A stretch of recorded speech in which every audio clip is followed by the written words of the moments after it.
Hello दोस्तों, स्वागत प्रणाम। मैं आपकी गुड़िया मौर्य और मैं अपने यूट्यूब चैनल पर आप सभी का स्वागत करती हूँ। और हम एक हंसी मजाक का गीत सुनाने जा रहे हैं।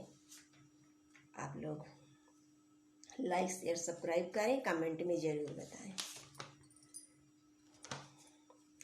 ननंदे मोरी आए रही हम घर में नाही, ननंदे मोरी आए रही हम घर में नाही, ननंदे मोरी आए रही हम घर में नाही। जब हम होइत तो केला मंगवाइत, जब हम होइत तो केला मंगवाइत, केला के पत्ता के लहंगा बनवाइत, केला के पत्ता के लहंगा बनवाइत, केला के पत्ता के लहंगा बनवाइत। ननंदे मोरी आए रही हम घर में नाही, ननंदे मोरी आए रही हम घर में नाही, ननंदे मोरी आए रही हम घर में नाही।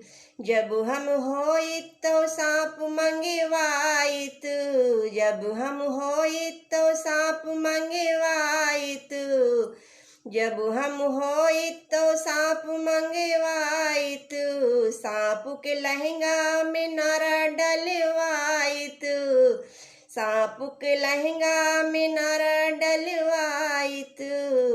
ननंदे मोरी आए रही हम घर में नाही, ननंदे मोरी आए रही हम घर में नाही, ननंदे मोरी आए रही हम घर में नाही।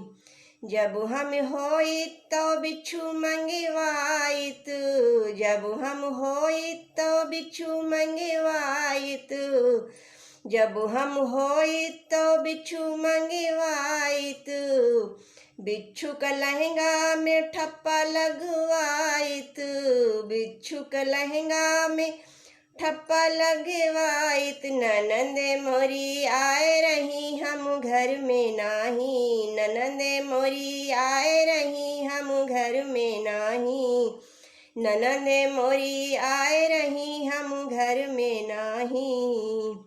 जब हम होइत तो चुटी मंगवाइत, जब हम होइत तो चुटी मंगवाइत, चुटी के लहंगा में मोती जड़वाइत, चुटी के लहंगा में मोती जड़वाइत।